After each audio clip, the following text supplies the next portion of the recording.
Tuesday night, and the Wise Guys are back. We missed you. The week went quick, and we're glad to be back together. Dave McCann and Blaine Fowler. A lot has happened. You know what? Have you noticed a lot of things happen between our shows? Yeah, and it's only a week apart. Yeah. Which is crazy. It's just like so much happens right now. It's been a busy sports news time of year with all that's been going on. So, yeah, tons of stuff happens in just 1 week's time. I'm just glad. Hey, I'm glad it's Valentine's. Happy Valentine's, Day to everybody. Hope you're listening to the show with your sweetheart. Our sweethearts are listening to the show. Yeah. Then we're good. They're expecting us to hurry. So go do something take after. them for some soup somewhere. I'm grateful on Valentine's Day to not I was out of town and I had COVID back at Christmas time. I had to do it remote, and then I got a cold, and then I feel good. I'm not worried about coughing my head off and falling off the seat. That's nice. That makes me feel good. Should knock on wood here. That makes us both feel great. We hope you are having a great day, and we got John Beck's going to be on with us here in a few minutes. That's going to be a fun interview because there's three hot topics. There's Zach Wilson and New York. There's Jaron Hall in the upcoming draft. There's Keaton Slovis, BYU's incoming quarterback. He's coached them all. He works with them all. Yeah. And we can ask him some general NFL quarterback. I'm interested to know his thoughts on those two quarterbacks that played in the Super Bowl. Yeah, that was something else. Yeah, those are two young. Well, I think Mahomes. We can still call Mahomes a young guy. He's still in his 20s. Yeah. Yeah. So. And he can play on one leg. Yeah. What does he like about those guys? Yeah. So John Beck's coming up here in just a bit. Also ahead, since we were gone, we learned that Texas and Oklahoma were leaving the Big 12 early. That's not news. What we'll talk about is what should the Big 12 do now? Should they go and invite four teams from the Pac-12 and grow the conference? So that's coming up. Yep, that's pretty cool. Yeah. Hey, how about Super Bowl rings for our guy Andy Reid, for Matt Bushman and Zane Anderson as the Chiefs win the big game?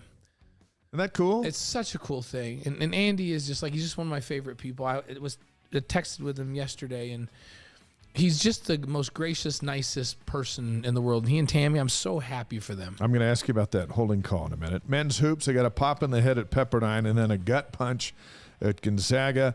What do they got to do to avoid playing in the first or second day of the WCC tournament? Now, there's just 3 games left. We'll talk about that. Yeah, are we going to call like a Thursday and Friday game? That's never happened in the history of the WCC. All of the year. We've called that tournament every year, and you and I have never called two BYU games. We've had them on a Friday before, but we've never had them on a Thursday and a Friday. If we get 2, Cougar Nation's not going to be happy. No, that's as much as we love calling but the BYU games, nope. That's not a goal. That's not a goal. 2 times on BYU TV means you've had a tough season. The goal is to not have any, right? And that's still show up on Monday. That's still possible. Well, the goal for them now, that's not possible. Saturday. But the goal for them is to show up Saturday. And that is going to be a challenge, but possible. Big challenge, but possible. So we'll lay that out. So. And a huge week for women's hoops as they chase the 3rd seed. We got to acknowledge BYU Sports Addict when we said, I hope your honey's there with your he goes, hey, my wife listens in the background, so it's kind of like our Valentine's Day day, right? Happy Valentine's Day. You can justify it any way you want. We're just glad you're with us.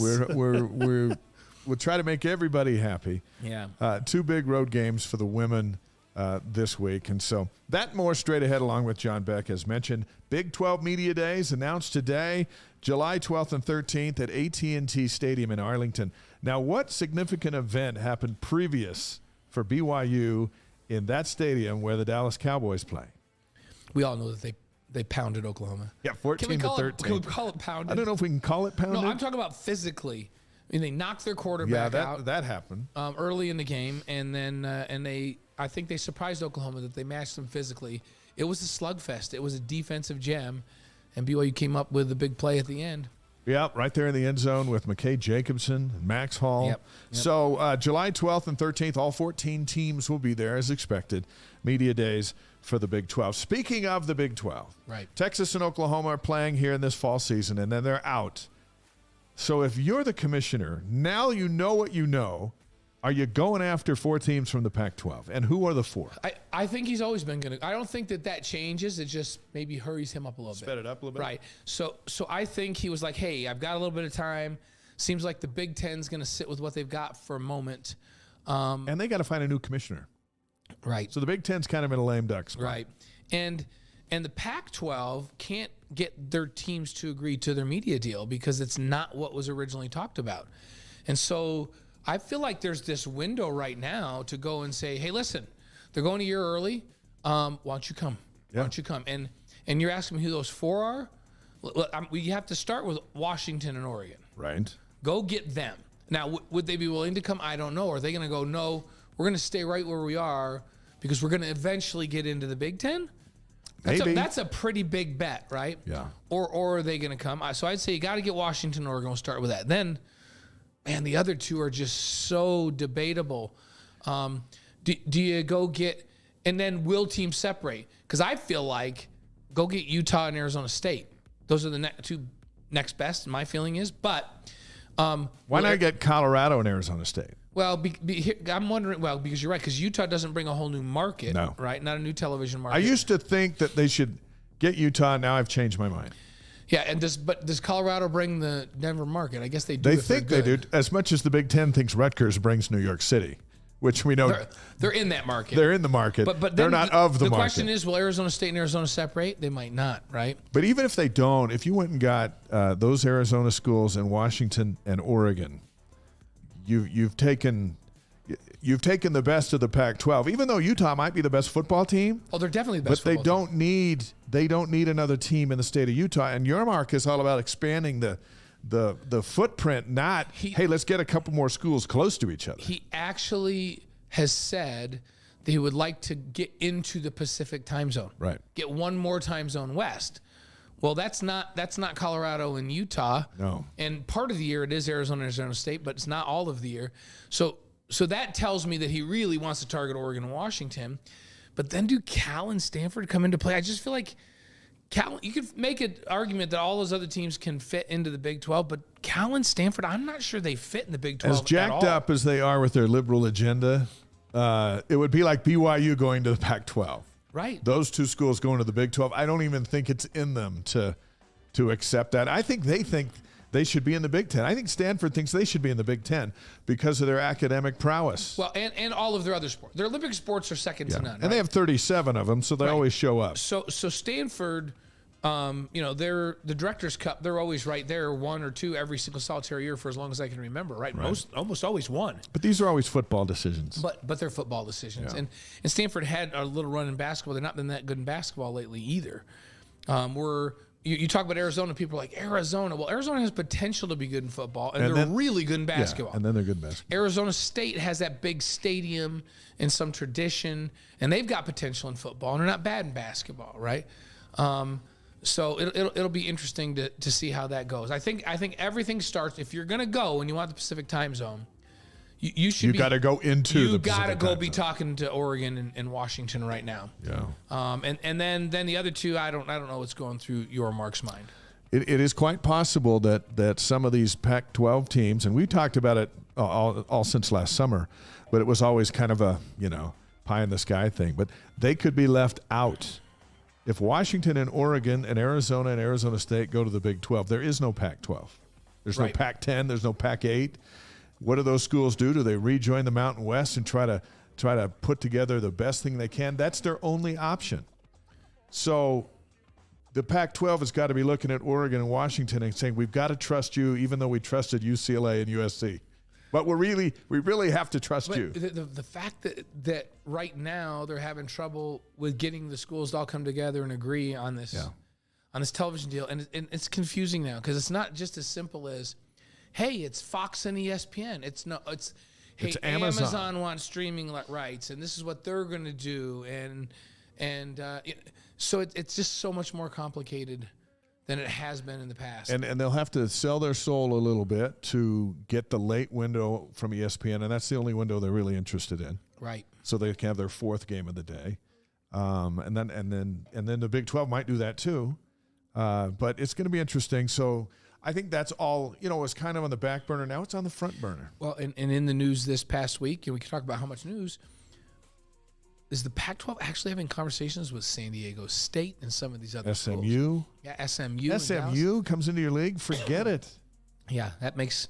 If SMU made sense, don't you think SMU would have gotten an invitation from the Big 12? Yeah, and if the Big 12 thought SMU brought the Dallas market, even though they already have TCU in the Dallas-Fort Worth area, then maybe they'd look at it and they didn't even look. Like, nah. They went right down to Houston. Yeah. So No chance does SMU bring value. They just don't. Yeah, and so it's interesting that they've talked to SMU. San Diego State's kind of an intriguing, because they've been pretty nationally relevant. They've been ranked a lot the last 5 years in football. Yeah. So they've got some tradition. They just built this brand new on-campus stadium that changes the game for them. They're not playing in that cavernous place. And then from a basketball perspective, they're ranked again this year. Like they're if you went over, you could probably go back 15 years, and they may be the best basketball program on the West Coast, period. It's interesting. What they don't have is followers for the most part. Their stadium seat mostly empty unless a big team comes in. Even their basketball arena, which is awesome, but it takes BYU or somebody to fill it up as a road road game. So are they nationally relevant? That's a good question. And they don't give you LA, even though they're in California.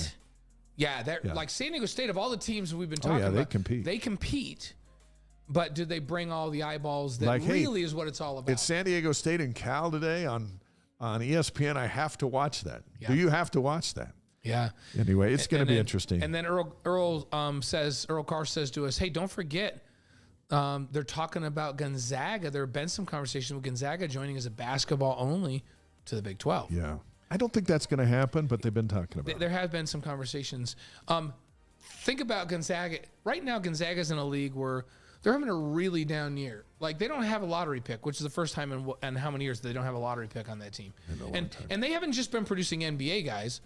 They're producing, like, NBA starters and all-stars. You know, you can. It's just like you can just name the list of names, and they don't have one of those guys. Drew Timmy's a phenomenal college basketball player, but he's not an NBA All-Star, right? And so for them, this is a reload year, and they're compete like they got a chance to beat Gonzaga to beat St. Mary's the last game of the year and tie for the league championship again on a down year. You go to the Big 12. They'd be 5th place in the Big 12 right now this year. It's tough, though, because when you just bring in one of the big two sports, everything all of a sudden is, well, now you have an odd number.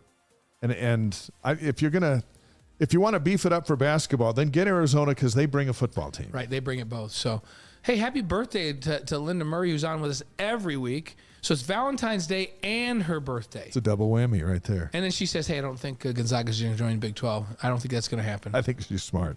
Yeah. I think it would have been cool and an idea, but also, is it worth the risk of the Big 12 to bring Gonzaga in? Because Mark Few's not going to coach forever. No. And if they were to fall off the map, kind of like how Boise State has fallen off the football map, right? If that were to happen to Gonzaga and they're in your league, then you're stuck with them. Yeah, and they don't bring all the other, like, here's the other thing. They got a 6,000-seat arena. They don't bring, they're pretty good in baseball, right? But they don't bring this. Like, we were talking about Stanford's a little bit down in basketball and down in football. But in recent history, Stanford's played in Rose Bowls, right, and their overall athletic program is gigantic, right? And we're going, they're not a fit. What about Gonzaga's overall athletic program? They probably don't have half the sports that the Big 12 plays. No, I think with Stanford's more ideology than right. That's what you and I are talking about, both Stanford and Cal. So we'll keep tabs on that. It's not going away, and it's going to get more and more interesting. NFL Combine, Jaron Hall, Puka Nacua, Blake Freeland, all invited to participate. February 28th through March 6th. Feels like it's earlier than normal. It's in Indianapolis. Three Cougars are 3 of 319 invited to attend. The draft is April 27th in Kansas City. Do we even need the Combine? Does it serve a purpose? Or do you just go, I know how fast you are, and I've got all this video of you playing a game, running with the football? I think that most of the guys that go to the Combine, the teams have already scouted them enough that they have an idea. But it's the place to find a couple of guys that jump off the page that maybe they underestimated. Ziggy Ansah made his name with his Combine numbers, where they're just like, wait a minute. That dude's actually, like, we just measured him. Yeah. He's actually that big. We didn't think he could possibly be that big. And he just ran the fastest 40 we've ever seen for a guy that size, ever. You know what? And in these drills, he's the most, like, we look at his upside, we're drafting him in the first round. He became a first-round draft pick because of his numbers, Combine numbers. So there's a few of those that they're going to find. And outside of that, let's say of the 319, there's 10 that they changed their mind on, and the rest end up right where they thought they were going to be. And then guess what? Every single college campus, There's a pro day. I shouldn't say every single. Every G5, P5 program has a pro day, depending on the size of the school and the amount of talent. Multiple NFL scouts. Hey, when Zach Wilson was throwing in his workout in the field house or in the student athlete building, and you and I were down there kind of covering that, every team in the league was represented, and it wasn't scouts. Every team in the league had a 49ers coach there. Owner was there. Yeah, everybody GM, had somebody there, and so those are going on too. These guys are prodded and tested, and like it's like when we're over there at Harmon's trying to pick out which steak we want. Well, let's see what this one. Look at this one. Let's look at this one. It's all laid out in front of you. And you know what's crazy is with all of that, they still miss. Yeah. They still draft guys too high and too low, and guys that don't get drafted very high end up being phenomenal. Super Bowl. Andy Reid, congratulations. Now a 2-time Super Bowl champion, the former Cougar. Chiefs win at 38-35. Did that holding call at the end bug you? I don't know. I don't know that I wish they didn't call it. Yeah. Because I think that the Chiefs just kick a field goal and then they play defense. The best case scenario for the Eagles was to drive down and kick a field goal and take it into overtime.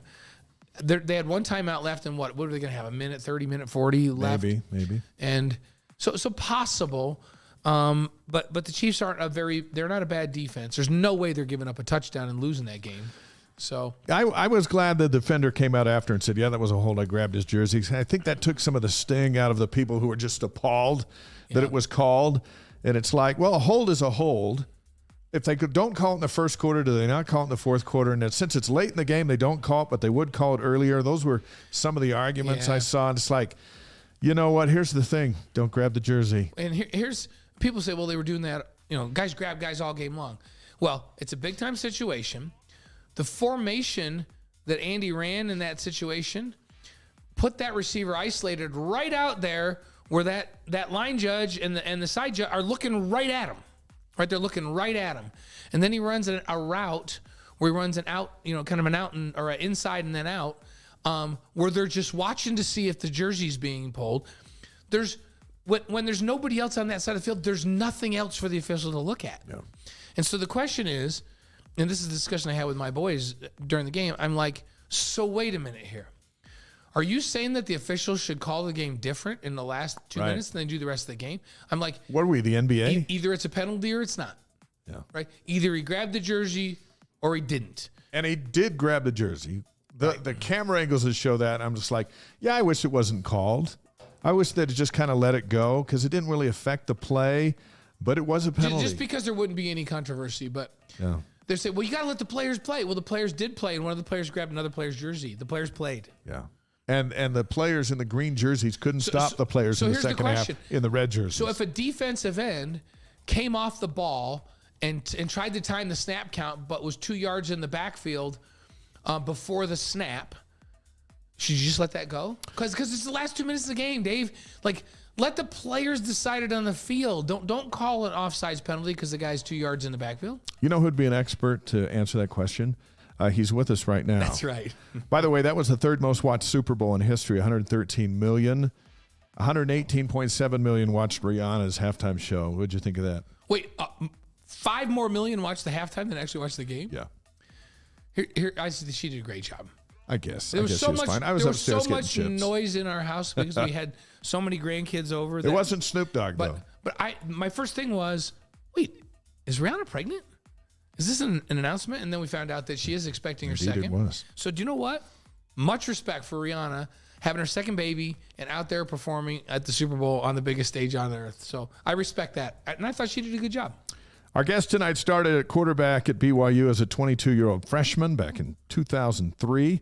Remains number 2 all-time in program history in passing yards and total yards.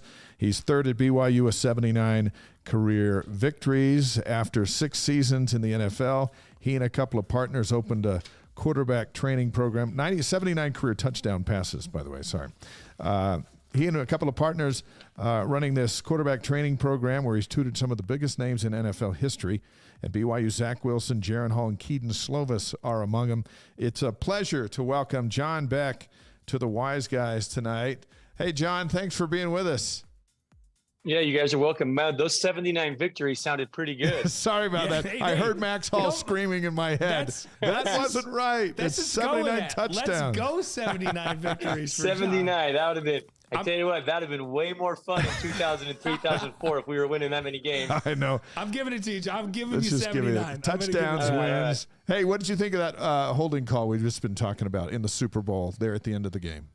Yeah, that was tough, man. I actually did an interview with Ben Criddle on his radio show. We were talking about that. It's tough because, you can watch some things in slow-mo. You can see a little tug. You can see a little arm on the hip. But, did it really change the speed of the offensive player that much? Did it really change his ability to get to the football? I just don't know. And you hear the Eagles player say afterwards, yeah, I did give him a little tug, but I thought, they're like, I'd get away with it, because that happens all the time.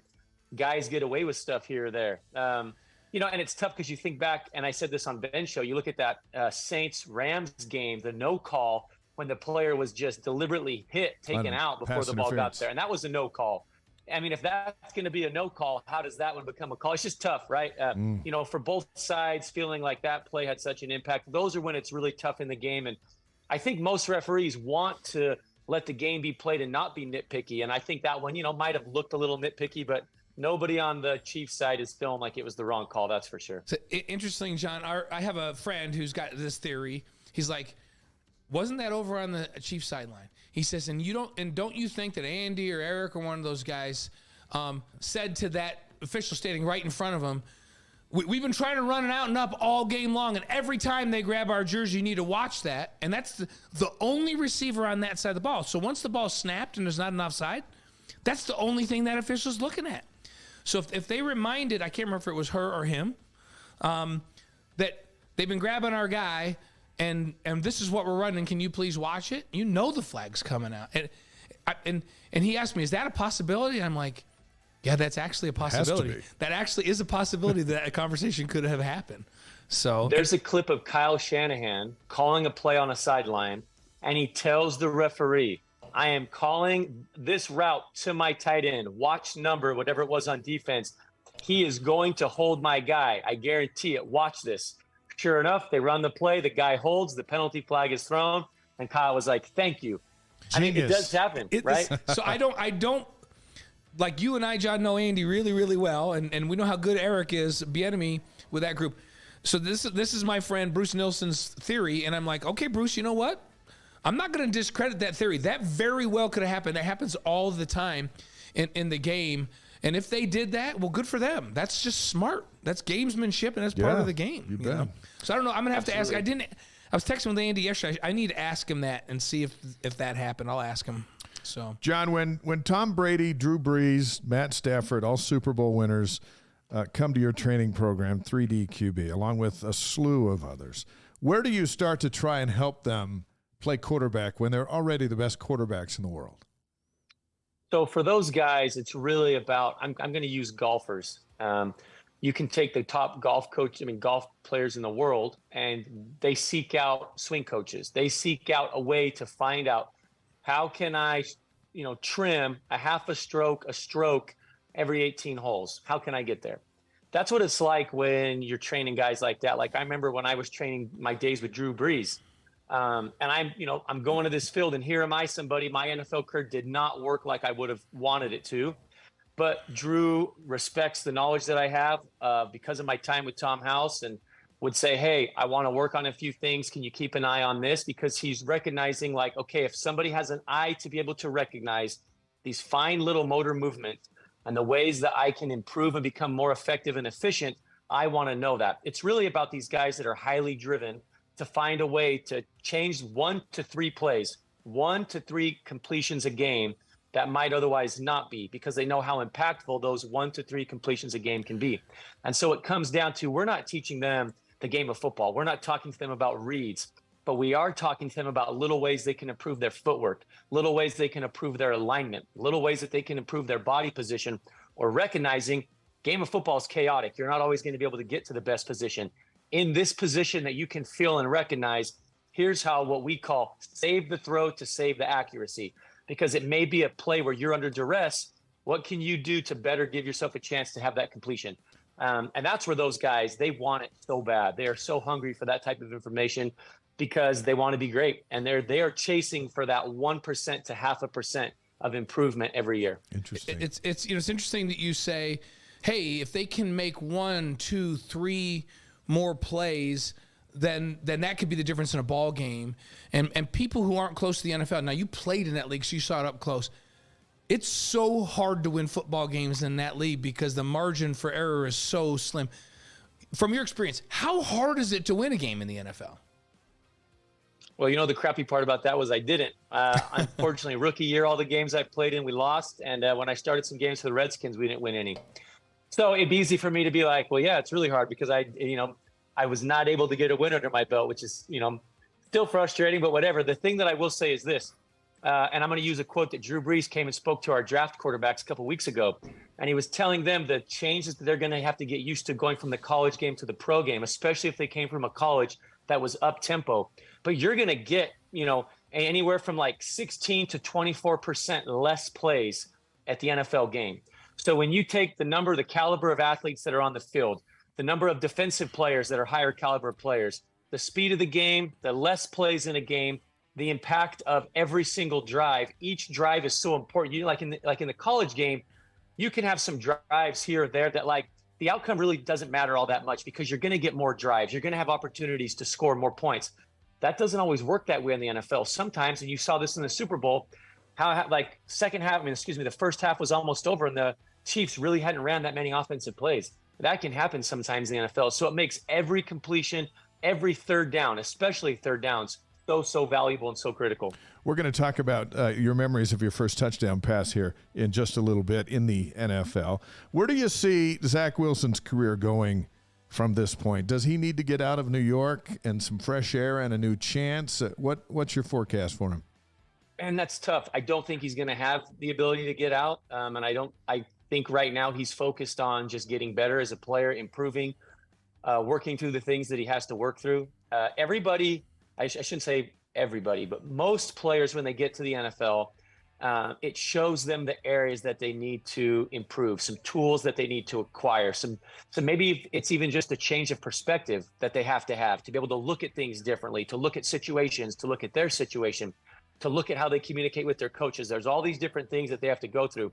I think Zach is in a position where, last year did not go like he wanted. He's recognizing some areas that he needs to improve. He's also recognizing some new ways to look at the game, some new ways to kind of view the NFL game. A lot of times guys find a way to win in college, and they want to believe that same way they won in college is going to help them win in the pros. In some cases, that can happen at times when you're on good teams, but a lot of the times the quarterbacks have to reinvent themselves. They have to learn how to win in the NFL. I think Steve Young I swear I've read some times where Steve has put out there. I mean, he and I have had this conversation at times when I was a player in the NFL, but I want to say there's stuff out there where Steve has said, look, it is hard to win in the NFL because you have to do it different ways than what you were used to in college. You came in as a star player from college, and now it's going to be different, especially for those guys that are high draft picks. And so, it is hard. It's hard to win. It's especially hard to win when injuries happen, and it's especially hard to win when you still have holes on the team. And, in Zach's situation, it's never been easy in New York. It hasn't been before he got there, and it's still not easy. And for him, it's going to be all about just self-improvement, making sure he's putting himself on the right track, regardless of what happens this year. They just announced yesterday that the former Titans offensive coordinator, Todd Downing, has been hired as a pass game coordinator. He's got a new offensive coordinator in Nathaniel Hackett. Is that a good thing for Zach to maybe get a fresh start, or is starting all over again with a new group not the best thing for him at this point? I think there's different ways to look at it. The worst thing that can happen is when the general manager and everybody, I'm going to call it the upstairs and the downstairs, okay? Like the upstairs people, the general manager, the people that make those decisions, right? Your assistant general manager. Then the downstairs, you have your coaching staff. The worst part is when the downstairs and the upstairs all are gone, because now you have nobody in the building that selected you, nobody in the building that's pounding the table saying, no, I believe this guy can do it. A lot of those guys are still in the building for Zach. And so, they haven't given up on him by any means. And there's a lot of people in that building that still believe in him. But I think new can help. I think they're going in a direction where they're trying to bring experience in. They're trying to bring Nathaniel in, who's been around as a play caller for a while. He's coached quarterbacks for a while. I know Aaron Rodgers really likes him. Downing coming from Tennessee, I know that there was some struggles there, but he's been in that position as a play caller before. So I think they're trying to take this plan of let's bring experience. Of course, we're going to have to bring in a veteran that'll also help give Zach more experience because they still want him to compete. New would be a completely clean slate. And people kind of view that as like, and I've had this conversation with people when they say, man, it would just be good to see Zach have just a completely clean slate. Sometimes that completely clean slate in the NFL doesn't always mean there's people in the building that are believing in you that firmly. So to me, there's some good things about still having some of the guys that selected at number 2 overall. Although I know there's some disappointing things because of the way that it shook down this last year, there's still people in the building that picked him that high. It's interesting. So Steve Young, a good friend of yours, an old teammate of mine, we're all stay really close.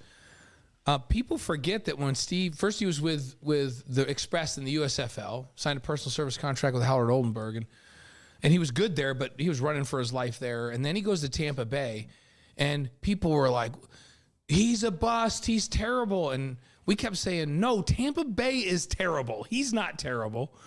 And then he goes to San Francisco, and just as you're talking about, John, actually it's San Francisco is where he had people that believed him. He gets reunited with Mike Holmgren, who coached us all here in college, and they believe in him, and they're like, but we're going to bring him along slowly, and he's going to learn how to play the game in the NFL. And all he turned into was a Hall of Famer. So sometimes it is about the situation you're in and not necessarily your raw talent, right? Absolutely. There's a phrase that floats around through NFL franchises, right? Especially the people that have been in it a long time. And that is the NFL is really good at ruining quarterbacks and not that great at helping them. Now, everybody's giving effort. Everyone's trying to find that guy. They always say, we got to find our guy. We got to find the right guy. We got to go find a franchise quarterback. And it's interesting. We're going to get a chance to talk about another BYU guy in Andy Reid, who I believe is one of the absolute best in the NFL at developing guys, right? You can't tell me that he just has an 8 ball in terms of who he picks, who he brings in. He's brought in guys from other teams and they thrived under Andy. He's drafted guys. They thrived under Andy. Michael Vick came out of prison, thrived under Andy. I do believe there's guys that understand the position and they understand what it takes to be a great quarterback. And it is a developmental process. Very rarely do guys step into this league and have immediate success. It's usually the guys that have a great team around them, things to help support them, things to take pressure off of them. You watch Brock Purdy, there were games this year where he wasn't always having to drop back on 3rd down, 3rd and 6, 3rd and 8, 3rd and 7, and drop back when the defense can pin their ears back and come after him and play coverage. A lot of the times it's because they were so good on 1st down that they could set things up and that it wasn't always about reading through progression. So there are ways to help a quarterback. There are ways to hurt a quarterback. And I've experienced these polar changes like my rookie year. It's so great when you're picked by a team and you can feel the belief in the building of this is our guy. And you're going to have bumps and things in practice where they don't go great. But that team, they don't waver because they believe you will get to where we believe you can get to. When those guys are out of the building, it is a completely different feeling. You are just a body for the next group, and you don't have that same thing. And when you make a mistake in practice, they don't talk to you the same way about, hey, you'll get there. Hey, that's part of learning. Hey, just take that and put it in your back pocket. No, you feel this difference of that mistake is almost like showing them, I may not be the guy to keep in the building, especially if they go draft people on top of you. And that's why the NFL is so tough. And so many times quarterbacks have to play with what I call emotional scars. Like you get scarred by things that happen in the NFL, and then you got to go try to play after them, and that can be really tough. Former BYU quarterback John Beck's on the Wise Guys tonight, live on Facebook, YouTube, Twitch, and wiseguys.com. So in what ways have you helped Jaren Hall now become a better quarterback and prepare for the April draft, and where do you see him going? Well, Jaren's a cool story because kind of like Zach, I had an opportunity to work with him years before this draft process. And Jaren's a heck of an athlete. Everybody already knows that. Because of his baseball background, there's a lot of things that he picked up really quickly. He's been throwing the ball great out here. For him, a lot of it's been about getting healthy so that he can go and perform his best. It was fun to watch him have a couple solid days down there at the Senior Bowl. For Jaren, it's going to be about adapting to the NFL game. He has so many traits and qualities that are going to be things that the teams are going to really like. And they're going to say, all right, I think this guy's got some things that we can definitely work with. For him, it's going to be taking what he experienced at BYU, How can he utilize that to help him as he adapts and learns to a new NFL offense? I would say Jaren's thing that helped him at BYU be so efficient was he played in one offense there the whole time. The thing that's going to be different is this will be his first time since high school, since he got out of high school, of getting a new playbook and learning a new playbook and learning new schemes. So for him, it's going to be, I believe it's about reps. If you want to get better at quarterback, you got to play quarterback in situations that feel like the real thing. I learned this as a backup quarterback. You spend so much of your time trying to get mental reps, trying to get reps after practice to simulate what practice really feels like or what the game would really feel like. But at the end of the day, you want to be a better quarterback, starting quarterback, you got to play like a starting quarterback, meaning you got to get those practice reps. So I hope Jaren goes somewhere where he gets a ton of reps in the offseason. He's in a spot that he can just go through those learning experiences and learn by playing those new plays that he hasn't experienced it before. What round do you think that puts him in? Oh, man, it's tough. I've heard so many things. His agency that's representing was very high, and some of the things that they've heard, like, man, I really think this team, the way they're talking to me, I think that it could, be up there, a day 2 pick. And then there's other like there's some teams that, they throw out the red flags, like, hey, the age, the injury, those things. It's going to be interesting to see where quarterbacks come off the board. So Jaren's where he lands is kind of a mixed bag in what I'm hearing. In terms of some people say, man, he could jump up, like I said, that day 2 pick, who knows where it goes. And then, you just never know in the draft. Sometimes the guys slide and they slide to 4, 5, and 6. And it's not because they're any less of a player. It has to do more with about when quarterbacks come off the board and which quarterbacks or which teams are selecting quarterbacks and the type of quarterback they're chasing. And also there's a big kind of game that's played in those middle rounds. Teams are trying to find a way to get the guy they like a round later than they think he would go. Like, man, well, maybe I can grab this safety and then I can still get my guy in that next round. Teams do that a lot. I do that all the time in our fantasy drafts, and it usually doesn't work out for me. But I'm the only one that won a fantasy league this year, so don't listen to his fantasy stuff, John. What injury? Look, and it can work the other way too, guys. Like, right? Like, there may be some team out there that says, like, man, if Jaren Hall is available in this round, I don't care, we're taking him. They can fall in love with him as well. And that's why the whole what round, it's so unpredictable. But here's what I tell all my quarterbacks that I train. I said, guys, look, I'm telling you, I've lived it and I've been doing this a long time. The round you go in does not matter at all. All that is an entry point into the NFL. What matters most is once you enter it, what is the situation like? What is the team like? Is there consistency and stability around you so that you can grow and develop there? Because your growth and development can be absolutely hindered and hampered by the situation you get drafted to. His Senior Bowl injury, was that the same foot thing? Yeah. Okay. So he was trying to get himself as healthy as possible to go perform there. And on his third day, actually, which was his best day of the week, he tweaked it a little bit. Yeah. That's why he didn't play in the game. Well, he's been invited to the NFL Combine along with Puka Nacua and Blake Freeland. And then, of course, BYU has their pro day here at the SAB on March 24th. What are the scouts looking for, and how can a player improve themselves through that process? In particular, those 3 that are going to be at the NFL Combine. Yeah, I think everybody likes to see a guy live. A big part is going to be the interviews, them getting a chance to sit down with Jared in the interview process, whether it's the full team where the offensive staff brings him in the interviews, or if it's just the quarterback coach meeting solo with him on the side. Those things are going to go a long way for Jaren.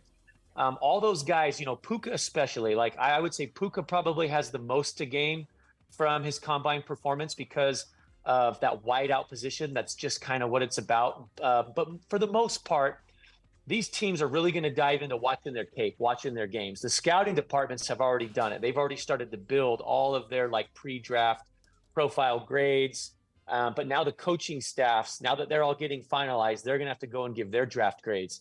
And then they sit and they all meet together. So it's really what Jaren's already done. That's the biggest part of this evaluation process. Once he goes to the combine, they just want to see him live. They want to get measurables. He already got his measurables at the Senior Bowl. But it's just, let me watch him throw live. And then when he gets to the pro day, that's when things can kind of be tailored to, all right, what's it going to look like doing NFL type stuff? Not your generic combine 3, 5, and 7-step drop, throwing these patterns that are practiced over and over, but it's going to be, what are some specifics to the offenses that are going to fit you well so we can showcase how your talents can be utilized in that offense. Keaton Slovis transferred to BYU from Pitt this offseason after spending 3 seasons at USC, 6'3", 215 pounds. He told us that after seeing Zach's progress from his sophomore to junior seasons, he called Zach, said, who you training with. And Zach said John Beck, and then he got with you. So you've been working with him for a couple of years now. What can BYU fans expect to see on September 2nd? Which one? Which game is the September 2nd? Is that the Sam That's Houston the Day one? opener against Sam Houston. It's like nobody knows anything about, like, how's he going to fit in here? What's he going to do? So against Sam Houston, he better throw for 700. We should see a bunch of touchdowns. We should see a bunch of touchdowns, right? I mean, look, I'm super excited for Keaton. He's worked hard over the years. He's battled through stuff that, not everybody knows what guys are going through. They don't know what they're trying to overcome. And when they put themselves out there in a season, it's not like every season you just get to go out there and be 100%. A lot of the times you've been working the off season trying to overcome something, and guess what? It's game time, and you got to go take what you got and play. And so I'm just really excited because for the time that I've been around Keaton, this is probably the healthiest that Keaton's been. He's really happy to be at BYU. He's been putting in good work there. I think he's a very talented player. I've said it before. I think I said it on Ben's show, but Keaton actually had a Senior Bowl invite for this year's Senior Bowl. He could have gone. And he turned all that down to go to BYU and have what he believes can be a really good year there. So, it's been great to see him link up with the coaches. It's been great to see him with his teammates. It's been great to have guys out here already throwing with Keaton. And I'll see him when I head up to Provo as well. I just think there's a skill set there that's going to fit A-Rod's offense really well. He's going to have a lot of guys around him that have been in that offense. It's not something where somebody comes in and they're like, all right, I'm going to take the current group, teach them the offense, and let's go grab a quarterback from outside of it, teach him the offense, and let's try to make things work, which that kind of happens in this transfer era. But what cool thing is he's coming into BYU with the same coordinator that's been there for a long time, with a lot of guys that have experience around him. And I think all of that's going to really help. And I expect that when they enter the season, it looks pretty well like a well-oiled machine. And he's got some great chemistry with the guys. And they're adding BYU. They lacked some punch at running back last year. They're adding a 1,000-yard rusher transfer from UNLV, and the highest-rated freshman recruit that they've ever had at BYU out of El Paso, Texas. So I have some people to work with, and Ropati back, and Miles Davis back. So he'll have some help in the running game. I was going to ask you about, you spent a lot of time with him, John, and he. The thing that's really interesting that I'm hearing out of practice from the players and the coaches is, man, this kid just fits in here. And they're not talking about scheme and all that. They're just like, we're really pleasantly surprised. It just seems like he's been here forever with these guys. He's very comfortable here, seems to fit in with the culture. The whole, this is an LDS institution, doesn't seem to even faze him. What can you tell us about his background and your work with him that's allowing him to fit in so well with this team right now? Well, it's who Keaton is. He's just a great person, just a good person. Does all the things the right way. He works hard. He's punctual. He's always very kind and always saying thank you. He's always grateful. I mean, some of those, characteristics of just a good human being that he demonstrates all the time. And, he's motivated. He wants this year to be a great year. People can feel when somebody's motivated and driven, right? It just emanates from them, and it's magnetic. Guys want to be around guys that are driven. And that's why, I don't tell all of our quarterbacks that we train, hey, you guys should consider going to BYU. I don't do that. But in Keaton's case, as we were having conversations at the beginning part where he was thinking about transferring, it just, it felt like it could be a fit, not only because of the skill set that I think would fit good, but exactly what you just talked about. The person has to be a fit as well. And I try to take those things into consideration when I do reference BYU as a place of all right, well, as a leader of the type of people that are there, would it be a good fit? And I can tell that Keaton's enjoying it. I can tell that he has felt like, man, this is, look. Oh. And we lost John. Let's see if we can get him back. Yeah, we'll try to get him back on. It's an interesting conversation because as I've talked to some of the coaches and those that are working with them in their off-season workouts, overwhelmingly, folks are talking about, wow, he's just such a good fit. And I go, oh, you mean he fits into the system? He's got the right arm, he can make all the throws. They go, oh, no. He can do all of that. His physical skill set, that was not a question to begin with, right? He can fit into any offense that throws the ball. They're saying we're talking about his leadership and the way he is interacting with the guys and his comfort level on campus and in class and the way he's interacting with the coaching staff. He's already establishing himself as a leader. and seems to be really enjoying his time here, and the other players can feel that, right? And so that's huge. That's huge for somebody to come in as a grad transfer his senior season, and to just come in for 1 year and to already have people saying that about him, right? And we're working on patching him right back in with us. I think it's going to be with that offensive line and the running backs and the return receivers that both you and John were talking about. When they take the field, I just think it's going to be kind of a cool moment. He described it as a well-oiled machine. He's back with us. Hey, guys. That's all right. It happens. Hey, John, don't feel bad. Sometimes planes fly over and everything changes. I got a brand new computer, John. And you'll laugh because your dad and I are the same vintage, right? So I got this brand new computer, and did we lose him again? We're gonna patch him back up. Yeah. So I'll tell you this: I get this brand new computer, right? Yeah. And I go on my first Zoom call or Microsoft Teams meeting, and nobody can see me. It's just black, like just a blank screen. And they're going like, "What are you doing?" I go, "I'm pushing all the buttons. I get nothing's working here." So I called IT, and IT said, "Okay, try this. Let's look in this program. Okay, let's go to your Microsoft Teams. Let's try this. Okay, change this setting, do that." And then literally 2 hours on the phone with IT. And then finally the guy goes, "Hey, on your computer, on the screen on the very top, there's a little privacy switch. Slide that over to the left." I slid it over to the left. And he goes, "Oh, yeah, he goes, there's a little privacy button. You had your privacy button on." I'm like, okay, that was who knew? Yeah. Who knew? So, are you back for good now with us, John?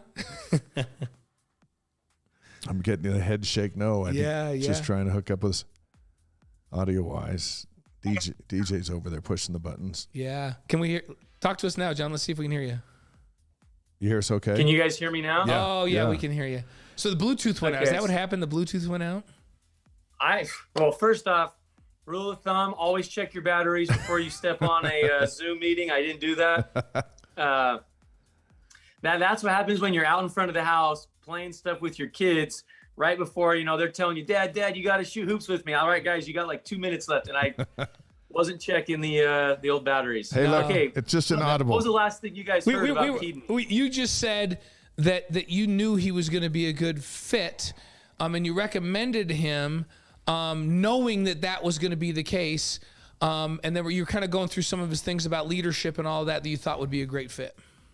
Yeah, and I was about to say Keaton has expressed to me as well, like, man, like this has just been a really good fit, like even better than I could have thought.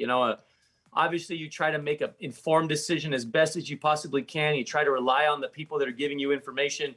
But you don't have a lot of time to do it, right? Like you enter the transfer portal, all of a sudden you're talking with the coaches and you got to make a decision pretty quick. And you try to talk to players that have played there. You try to talk to current players. And at the end of the day, there's a little bit of like, I'm going to call it faith, right? And just that faith that this feels like it could be a good spot. And I think from all my interactions with Keaton since he made that decision, I know he's really happy with it. Well, he comes in with 34 starts against P5 opponents. Jaron Hall's 11 is the most in school history. How valuable is that experience for Slovis as they go into the Big 12? Well, it's going to be really big because that's what this Big 12 move is all about. It's about on a weekly basis. Those are the type of opponents that they're going to be playing. I think it's super exciting to, outside of even Keaton, just to be a BYU player right now and to go through this move and to go through the schedule that it's going to be. It's exciting. And, I love challenges. And I think this is a really cool moment for Keaton in his life because he knows the next year he'll have an opportunity to some capacity to show what he can do to NFL teams. But there's this thing that he wants to be able to do things and finish his career on a high note. And it's like this cool thing where BYU's coming into the Big 12. Keaton wants to finish off on a high note. He's been working really, really hard. It's like this fit. I mean, it's like all these things that are coming together. And look, at times in life, we feel like those things are coming together, go great, and it ends up being a disaster. And sometimes things come together and it's magical. And I'm really hoping that this can be the latter, right? I really hope that things can go well for him because like we've talked about, he's just an absolutely awesome young man. He does all the things the right way. He's talented. And I'm really happy for what the fit so far has looked like. John, he was on campus at practice during spring ball. This is before he had made his final decision. And I had a really nice conversation. He was there with his parents and talked to his parents as well. And I said, why BYU? Like, why are you here? And he just said, I look at BYU and I feel like this is a place where I can really fit in. He goes, I understand the culture. I grew up in Arizona. And he's like, and this is the kind of offense I want to play in. This is the type of coaching staff I want to play for. I feel like they can help develop me. And if I work hard enough, I can make myself this year, lead this team to a bunch of victories and make myself a better pro prospect. And in my mind, I'm like, oh man, we have got to get this kid. Like, I was just so impressed with that, with his reasoning of why he was even there on campus. And the Pine kid from Notre Dame was there at that same time. And I know BYU kind of had their pick, and they talked to you, and those things that he was saying made them go, no, this is the direction we want to go. We want Kedon Slovis. And I'm with you. I hope he has a phenomenal year. What people don't know, you've worked with Ryder Burton as well, right? Haven't you worked with Ryder? Yeah. And so we haven't talked much about him because he's an incoming freshman. He's there now, and he's like a gym rat kind of a player. Like, he's in the film room every day. He's been there for months, like trying to learn this offense. Talk to us a little bit about Ryder's skill set, because down the road he's going to be in the mix to be maybe BYU's next great one after Kedon. Yeah, Ryder's got a lot of ability. He's a very talented kid. I think he's going to be one of those kids where being in a collegiate system is going to help a lot. He's going to learn to play the game a different way, because at his high school, they offensively did some things that I don't want to say vanilla, but I'm just going to say vanilla. And they relied on Ryder's playmaking ability to create more or do more. And at times that can hurt and help a quarterback, right? And there were times that sometimes Ryder tried to do too much, tried to put too much on himself and his ability. The thing I really like about Ryder is there's some Zach like that, just, man, so passionate for the game. Got to kick the kid out, right? You got to tell him to go home, stop watching tape, go home. Like, I love working with those people. Like, that mindset really just resonates with like the approach that I tried to have for the game. But, I've learned over the years as a player and as a coach, the fine way you have to balance that out with guys. And some of the coaching things that Ryder's going to need are different from some other guys. But at the end of the day, there's a skill set there. There's a talent level.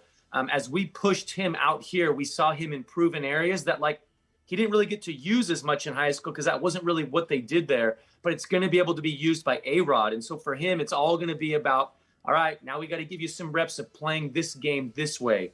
And, it's kind of similar to like what I said about the NFL, learning how to win in the NFL. Ryder's going to have to learn how to make some good decisions, not always put everything on his shoulders, trying to make the amazing play. It's about making the smart play, checking the ball down, right? Like getting out of bounds, protecting your body. He's still a little bit on the skinny side coming out of high school, right? For as athletic as he is, he's going to be running around a lot. And if you're going to be that type of a player, you better learn how to protect yourself. A lot of young players, and I can say this because it happened to me, right? You get knocked out pretty hard one game and you realize, wait a second, timeout. I can't play this game this way. But I do think he's going to be a talented player. And, it just comes down to, it's not going to come down to his work ethic. It's not going to come down to that. It's not going to come down to if he loves football or if he's talented. It's going to come down to other things. It's going to come down to decision-making. It's going to come down to learning how to lead the guys. It's going to come down to learning how to handle pressure situations and calm yourself and be smart. Those are the things that will be the deciding factor in Ryder becoming the guy that we believe he can be. Hey, people like I remember John really well because I knew you when you were coming out of high school because I knew your family, and when you got back from a mission. He knows what he's talking about because he was a very skinny kid coming out. Yeah. And everybody just remembers the jacked John Beck that was leading that team his senior year. But we remember the skinny John Beck that worked his butt off to look like that, right, John? Like you were slight coming out. I tell people all the time, like, I was a late developing kid. So in high school, like, there's no chance my coach wanted me running around the field. And then I get to college and, like, on my mission, all of a sudden I grew like 1.5 inches on my mission. Like, I came back much stronger, much faster, just from finally like maturing a little bit. But I was still absolutely on the skinny side. I think my freshman year I played at like 192, 193. But the way that I got on the field was creating plays. When plays broke down, I could scramble around. I could make a play. I could, do those type plays. But it wasn't something that I had done for 3 years in high school. So I really lacked the experience of playing that way and protecting yourself. And that's why when I mentioned Ryder, like I could totally see Ryder just hauling butt into somebody that he shouldn't be and just getting blasted, right? But it's all in like this effort to make a play. And I took a lot of shots that I didn't need to take that freshman year in that just trying to make a play. And then you get smarter, you get wiser, you put a little weight on, you know, and all those things come together, and then you're a much smarter player. John Beck's on the Wise Guys tonight. He threw for 11,021 yards in 4 seasons at BYU. Had it not been for Ty Detmer, he would be the program's all-time leader. Had it not been for Detmer and Jim McMahon, John would hold the school record with 79 touchdown passes. Or That's wins, pretty good company. Or wins, 79. So here's the funny 79 thing, guys. wins. That's actually those statistics. There's a stat in there because Max Hall always reminds me, I got you by 300 yards. Max is actually the second in school. Yeah, we joke around about it here or there. Is that in total yards or passing yards? Oh gosh, guys, Yeah, we're gonna have to look it up. We're gonna look it up. I just know that when Max and I get around each other, he's sometimes like, he had Drew Cowart one time send me a text because Drew is his quarterback. And one time Drew Cowart sent me a text about me like 300 yards behind Max. I was like, did Max tell you to send that? He's like, yeah, he's sitting right next to me. Of course he did. Max always reminds us he's the winningest quarterback in BYU history. We had Max on this show. We've had him on a couple times, John. And he brought Drew in while he was on the show. He brought Drew in, and we talked to Drew. Oh, really? Yeah. How does it feel? Now let's talk about you for these last few minutes. Yes, for sure. How does it feel to be in the mix of Gary Scheide, Gifford Nielsen, Mark Wilson, Steve Young, Robbie Bosco, Steve Sarkisian, Max Hall, McMahon and Detmer, and all the others, to be right there in that group and right near the top of that group? What's that feel like? Only a few guys get to feel that way. Yeah, I mean, it's right where I wanted to be when I went to BYU. I had big dreams, right? I had very high expectations for myself and what I believed I was going to be able to accomplish there. I'll say this: those first couple years at BYU were much more challenging than I anticipated. Yeah. My growth as a quarterback came through a lot of really hard seasons, hard games. You know, there were times that I shouldered a lot of the responsibility, and whether I needed to at that age in my life or not, that's kind of how I've always been. I've always probably taken on more responsibility or accountability than I needed to, but that's how I was raised. So, you know, it was tough. Like for me, I cherish, you know, not so much like the accolades that probably allow me to be called like within that group of guys, but just the fact of what I believe everybody in that group went through their own story. You know, nobody had easy paths. And, you know, I just, to me, it's more about the story of what I like went through and learned and how I can use that to help others. And, yes, it's cool to be mentioned there. I know I'm not in the top guys like the Detmer and Steve Young guys.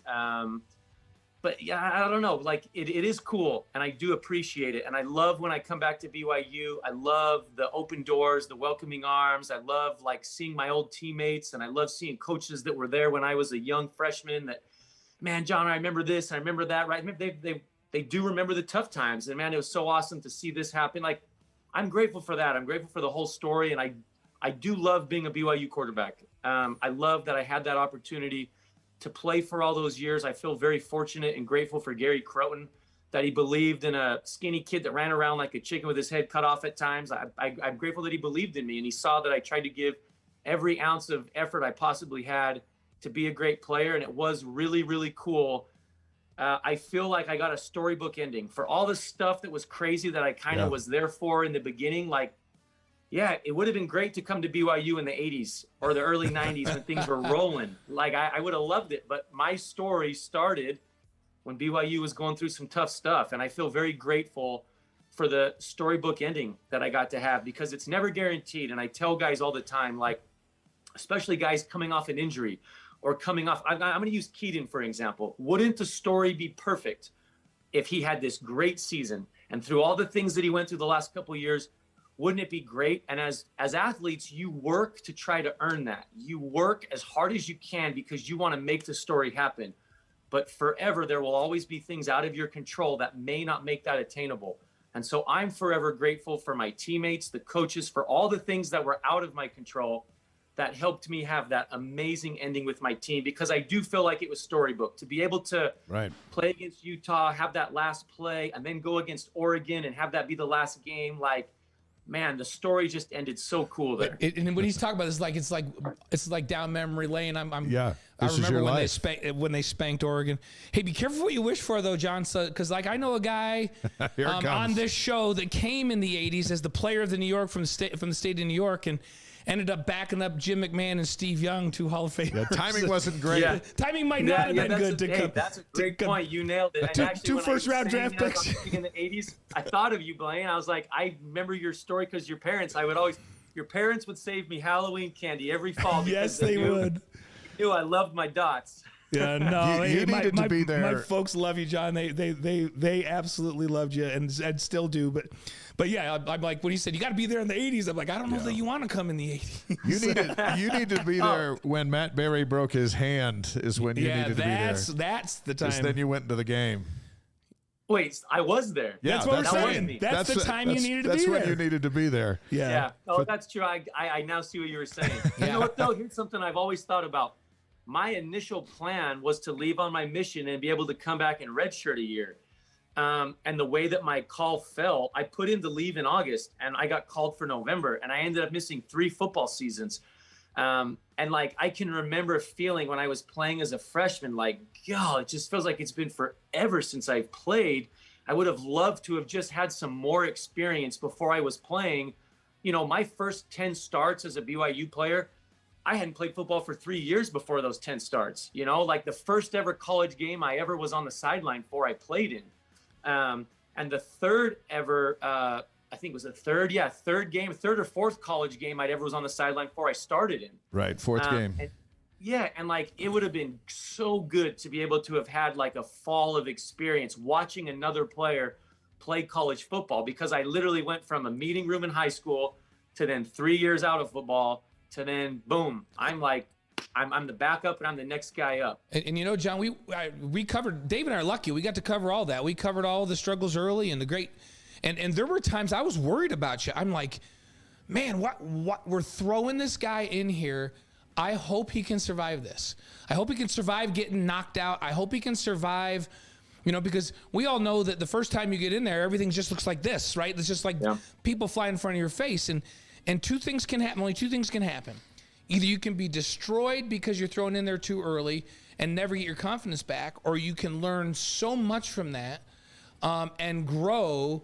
And thank goodness you did the latter. You were able to learn from all of that crazy being thrown into the fire, and it just made you better and tougher and ended up making you who you were.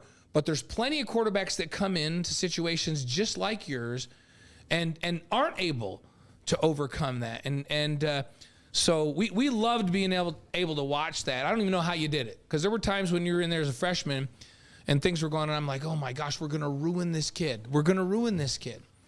You overcame it. How in the world did you get through all of what you just talked about and have the ability to turn it around and turn it into greatness?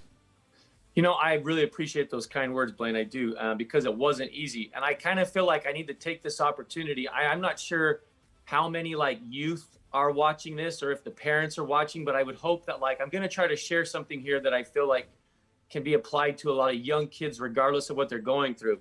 I felt like I gave myself understanding then. I always tried to be like a hard worker and gritty and all that, but like, I really think something that helped me then was I just tried to give myself an understanding. Like, I knew I hadn't played that type of football before. I knew so many of the concepts that I was running.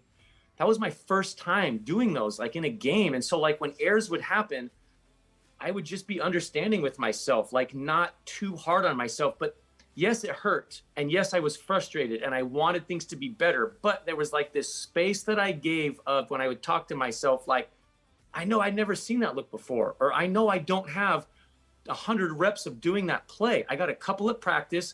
I made a mistake. Okay, I'm going to go learn from it. It was like I just gave myself this like space of understanding of like, you'll get it. It like it will come. Don't beat yourself up. Spend more time building yourself up so you can get better. And the reason why I said I feel like that's a message is because I work with so many young guys. I help young guys. People are so hard on themselves nowadays.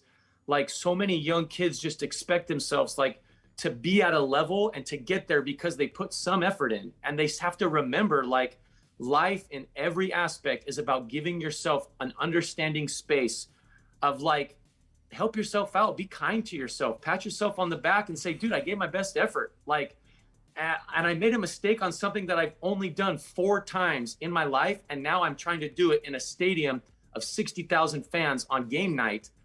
I'm not going to do it perfect all the time. And so there was just this like belief. And now this I will say, and this is what's different from my NFL career. In college, I felt like I had that time.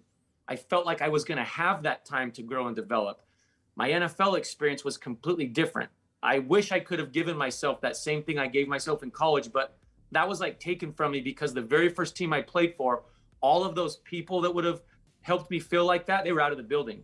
And the NFL can be really tough because of that, because man, when you're given windows of opportunity, sometimes it's about that big and it's gone. And I didn't, like at BYU with Gary and with coaches and Brandon and Bronco, like, yeah, I had to compete again my like junior year and all that stuff, and sophomore year again to re-earn their job. But like, I always believed like all those experiences that I went through were eventually going to make me better. And that's the other thing that I think of why it's important for kids. Like, dude, when you make mistakes, when you feel like crap because you failed, like just have a belief that those mini failures are eventually going to be up the things that when you stack them on top of each other are going to lead to your success. The great John Beck. Couple of questions, and then we're going to hit you up with 5 quick ones because we promised you'd be able to get out on date night for Valentine's. That's right. So we don't want... And Brenda and Diane are holding us to it, too. Yeah, and we don't want Barbara to get mad at us because we want to have you back on the show. We don't want Barbara to be mad either. All 3 of them mad, that would not be good. That would be 3 unhappy Valentines. November 26, 2006, one of the most iconic plays in the history of the BYU-Utah rivalry. You throw the touchdown to Johnny Harline to win the game 33-31 as time expired. What was really supposed to happen on that play when you broke the huddle? That was a concept. We anticipated we were going to potentially get 0. And if we got 0, we had like a scissors concept on the front side that potentially I was going to throw something in the back of the end zone to Zach Colley. The other thing was if they singled up Johnny again, I could take another shot to Johnny. But the previous year, on a 3rd down play, they had done this circus type walk around. They were either going to bring everybody, drop everybody, bring everybody, drop everybody. And the year before, they had brought guys on in regulation, they had brought everybody, and I threw a ball to Johnny that was almost complete. And then in overtime, they dropped everybody. And I had scrambled, and in that game, I had felt the one guy coming to get me. And in my mind then was, you can't take a sack. You got to give somebody an opportunity, which is a good thought. But when I went back and watched tape, I learned better thoughts, which was I know I can buy more time with my feet. And so I should have extended that play. And so going in there, I thought, well, if they bring everybody, I know where my 0 answers are. And if they drop everybody, I'm going to buy more time. I'm going to try to buy the max amount of time I can to put pressure on them to cover guys. And Johnny actually, when we broke the huddle, said, hey, if we don't get, like if I don't get that fade, what do you want me to do? And I'm like, look, I'm going to move around. You just find a way to get open. It was really backyard, like elementary school, 5th grade, when you're like hurrying and you're like, bro, just get open and I'll find you. Yeah, that was it. It ended up being a backyard playground type play. And, going back to lessons learned, that 2005 loss to Utah hurt bad. I spent the whole next day just writing down all of these things of like what I can do better, because if I'm ever in this moment again in an overtime game, I want to nail it. Like I want to succeed so bad. And I learned a great lesson that like, did I have a bad thought of thinking, okay, make sure you buy time and you cannot take a sack. You got to give somebody an opportunity. Good thought. What was the better thought? Use your athleticism, create space, create more time, puts a bigger bind on the defense. And I was fortunate enough to be able to do that then in 2006. Fantastic. I love that whole thing because John just encapsulated what he's been telling us all along. And that is, over his entire career, he gave himself grace. When he made mistakes, he learned from the mistakes, and it all culminates his senior season when he actually played that whole thing out in his mind before that play ever happened, which I love. I want to ask you about one other game because that same season, you guys capped the season off. You're down on December 21st, 2006 against Oregon in the Las Vegas Bowl. You throw for 375 yards and 2 touchdowns. You rush for another touchdown. Nobody was giving you guys a chance. They were like, no, this is number 21 Oregon. They're they're one of the best teams in the country, one of the best teams in the Pac-12. BYU has no chance, and you guys spanked them. What did that game feel like to cap your career off? I do remember hearing about all that stuff about what Coach Bellotti said. And you know what? It was never to me like, I can't remember entering games ever feeling like I was taking somebody's comment personal. To me, it was more about the season because we put together the season. Now, there were those games in the beginning against Arizona and Boston College that still to this day, we can't talk about them. We're not going to ask about those. But you know what? That was such a great season. And we knew how good we were. And to me, what was motivating was finish. Because you just don't want to be grateful and happy. Like, yeah, we had that huge Utah win. Awesome. And forget to finish. Like, I challenged our team. I remember, like, how can we even be better?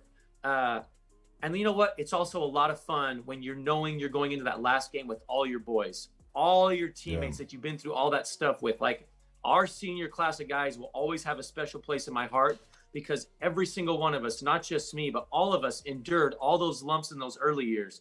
And so to have an opportunity to finish against an opponent that Oregon at the beginning of the year was a top 10 team. I remember they played Oklahoma. I think it was a home game, but like they were a top team. They had some games that like because of injuries got away from them, but they were very talented on the back end. I can remember feeling that was going to be one of the most challenging secondaries that we were going to face. And I believe I wanted to say 2 of those guys I played against in the NFL years later. One was in Buffalo and one was somewhere else. But you know, that excitement of the challenge, that wanting to finish, that doing it at the Vegas Bowl where the year before we lost to Cal, I think it was 35-28. Yep. It was a 2-minute drive. And I believed wholeheartedly that we were going to go and tie the game in regulation. I wanted to be in overtime games. I wanted to win games at the end because of the close ones we had lost. So I remember feeling like, all right, we're going to score right here. We're going to send this thing to overtime. And I got hit and the ball fluttered up in the air and was intercepted. And I remember I felt like I got robbed of that opportunity to do what I wanted to do on a 2-minute drive. So when all of a sudden you're back in that same environment, it's the Vegas Bowl. You remember last year's Vegas Bowl. In my mind, the whole motivation was just finish. Well, you finished. It was like over in the first quarter, but it was 38. It was one of the best whippings I remember in BYU history. And no team deserved it more than they Oregon. had no chance. They ran into a buzzsaw that day, and that was really fun for us to cover. Listen, since your kids are going to listen to this someday, I'm going to throw one more at you, and then Blaine's ready to hit you with 5. But let's go to December 30th, 2007. The Dolphins get you in the 4th round of the draft. You're up against Carson Palmer and the Bengals. You pick up your first touchdown run on a 2-yarder, and a few minutes later, you throw your first touchdown pass, a 22-yarder to Derek Hagan. You're in the end zone as an NFL player. What did that feel like? A relief because the season had just been a disaster. The other thing that was bad in that game was the starter. It was our last regular season game. The starter gets hurt. I go out there. I take all my practice snaps from under center because you got, all right, hey, I'm coming in. I got to get my snaps, right? We call a play, scissors concept to the front side. We're in 7-man protection. They're zero blitzing us. And I want to make sure like that my backs are going to scan, pick this up. One guy's free and I'm going to try to take a shot. I can't remember doing this before and I can't remember doing it after, but somehow my focus must have just taken off the ball for a split second because I put the ball on the ground. The ball was snapped, hit my hands, goes on the ground. I scrambled to try to get it. I get clobbered. They scoop it up and they go take it down and pick it up, score. I remember when I looked back at the end zone, the guy was dunking it on the goalpost. I was just out on the field like, what is going on with this season? Like things are just crappy. But, right, okay, that's not how I want this game to go. Take a deep breath, come out. To me, it was fun to put a drive together, get in the end zone. And so to me, there was like this feeling of like, okay, some good things are happening in this game. You know, it was tough too, because at that time, the owner had already sold the team. They knew that everybody was getting fired. Bill Parcells was up in the press box watching this team that he's going to take over. I have no idea how they feel about me, what they're going to do, who the new coach is going to be. You know, you're just in this like weird how did I just land here when in April I was the second round pick? Like, how did all of this whirlwind just happen? So in that end zone, it was great to get a touchdown. My rushing touchdown was actually, I checked to a quarterback sneak at the line because they didn't cover because they didn't cover the center. Yeah. And so they were giving me a space that I could check to it. And I remember coming off to the sideline, and my O-line coach was so pumped up that I did that. So I mean, it was cool, but then at the same time, I knew tomorrow morning I'm going to wake up and it is just going to be a whole new story of what's happening in the building. So it was kind of a weird situation, but I was grateful for it. There's few human beings on the planet have ever been in the end zone with an NFL touchdown or thrown a touchdown pass. So, yeah, there were lots of things that went wrong, but the man, balls you got to do that. I have the footballs of both of those still. They're somewhere in a box up in the attic. Nice. And it is so much about being in the right place at the right time and being with the right organization and people that and believe avoiding in the Dolphins and not being with the Dolphins or being like, to John's point, to being in a place where there's people in the building that believe in you and are gonna. It's just, I've told this before, John, but we were back in Philadelphia with Vi Sikahema, staying with them back when they were living in Philly, and my kids, he had all these footballs in his thing. And they said, oh, here's the Pro Bowl, and here's this, and here's that. Oh, and this is from the playoffs. Like, which is your favorite football? And he walked over to the corner and he grabbed one, and it was from a preseason game, his rookie season. And he goes, this is my favorite ball. And they go, why is that your favorite ball? And he goes, because it was the fourth quarter of that game, and they punted to us, and I returned the punt 80-something yards for a touchdown. And they gave me the game ball, and when the coach, the special teams coach came up to me afterwards, he says, hey, congratulations.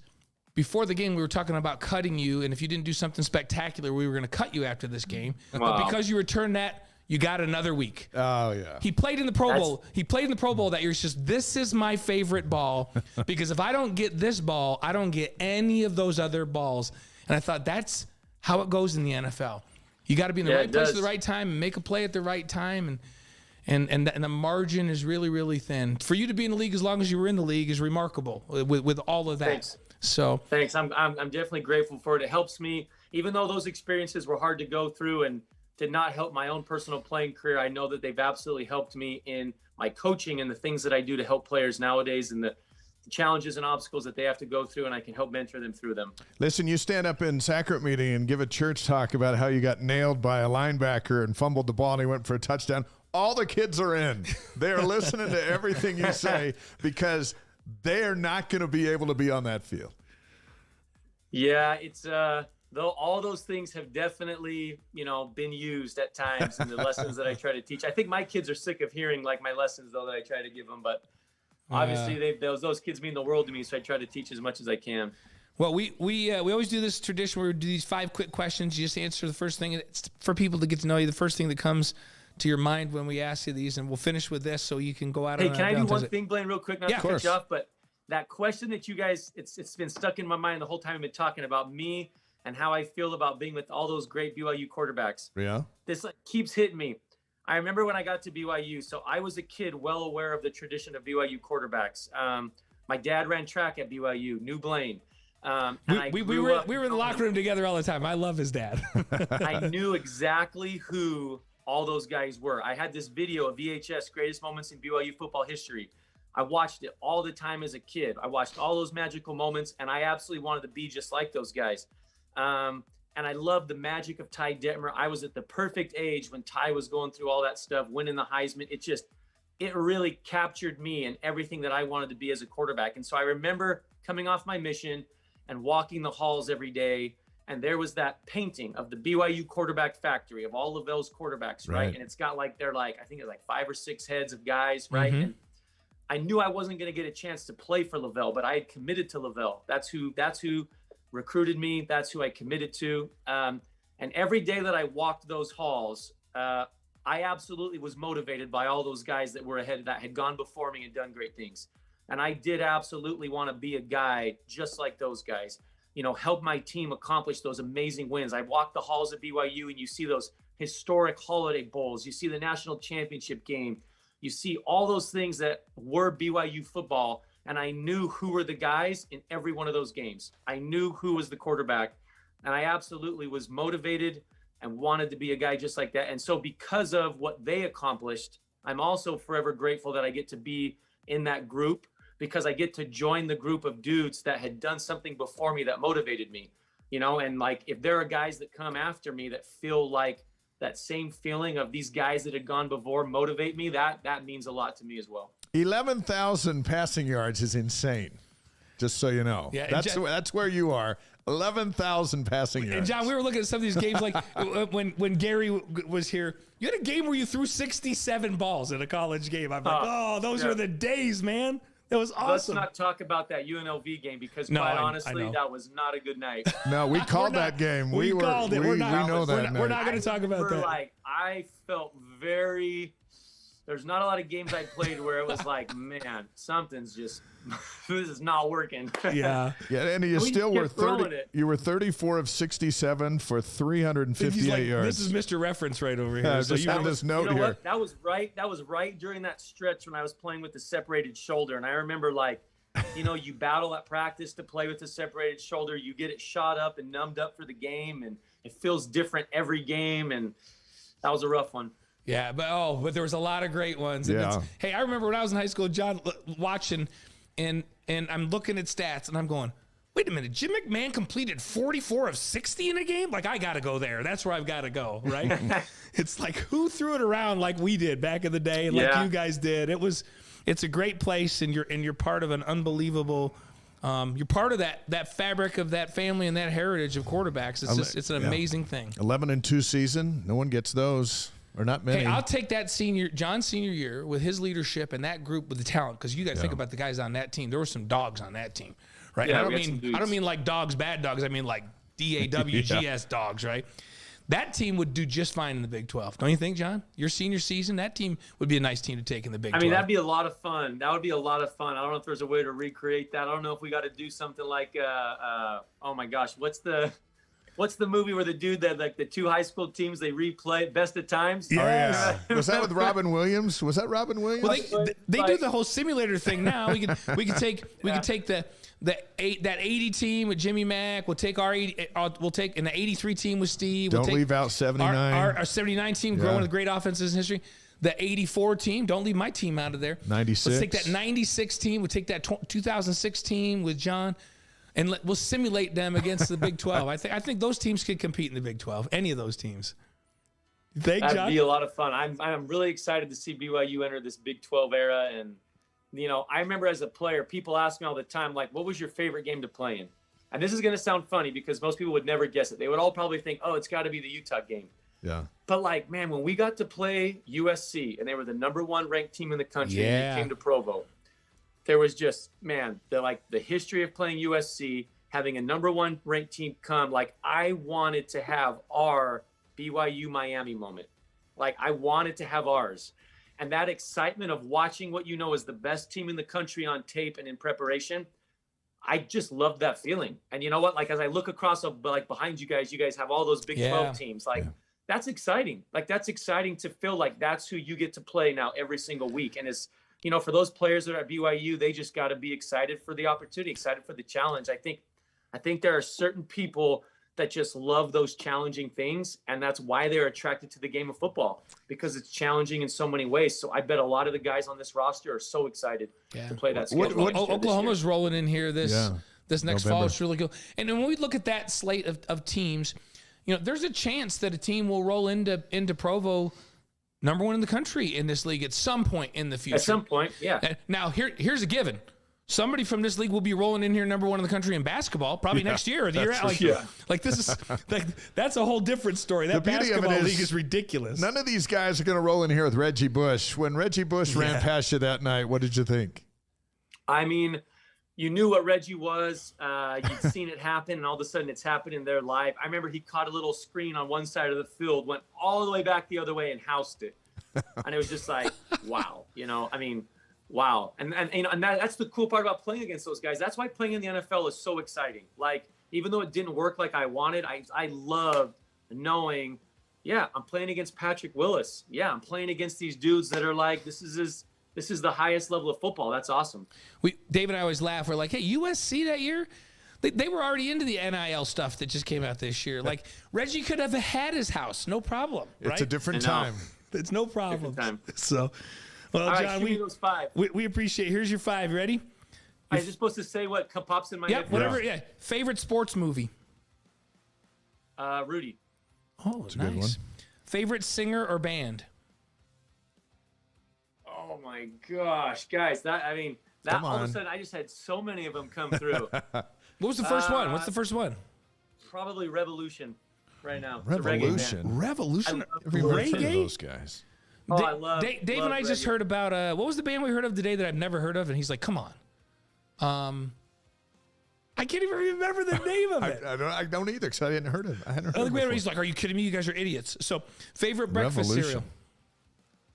Oh, Captain Crunch. Nice. Man, That's you know first what? class. That's our most popular. It's I starting to will pull deal away. with the roof of my mouth getting cut Yep, over yep. and over for the rest of my That's- life. that's- Just have some Captain Crunch. Dave loves it. I'm the Crunch Berries guy, and I like to eat all the crunches first and then finish with the Crunch Berries. But Dave's a pure Captain Crunch guy. John, I like when if you eat enough, you get a callus over the top You roof totally of your do. thing, and I you do- Look, Fruity Pebbles and Lucky Charms are also up there. Like that was a really hard one for Yeah. me, but Captain there's something Crunch. about like I don't eat a ton of cereal, but I'll tell you, Saturday night in San Clemente, if you go down to the Ralph's grocery store at about 10 o'clock, you got about a dozen members of the ward there walking around grabbing their stuff. And I'll tell you, between my Captain Crunch and a York peppermint patty, man, I got to scoop those up before That's I a head good out. lineup. That's awesome. That's a good lineup. That's in San Clemente at the at what store is it?